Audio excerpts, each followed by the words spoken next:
Hey, what's up everybody? Guess what? Yesterday, I got to help Mommy cook in the kitchen. It was so fun.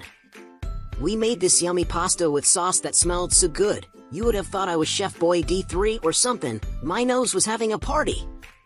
Mommy let me stir the pot and sprinkle some cheese, and every time we tasted it to see if it was ready, it got yummier and yummier. I mean, I couldn't help it. A nibble here, a little bite there, until my tummy was like, no more, I'm full. By the time we finished, we weren't even hungry anymore. So, Mommy said we'll save it for leftovers tomorrow. Then I was like, that's what's up. Leftovers mean I get to eat my masterpiece all over again. Cooking is so much fun, especially the eating part. Okay, that's my story for today. And remember, it's okay to sneak a little taste, but don't eat the whole dinner before it's ready. Alright then, that's all for now. See y'all next time.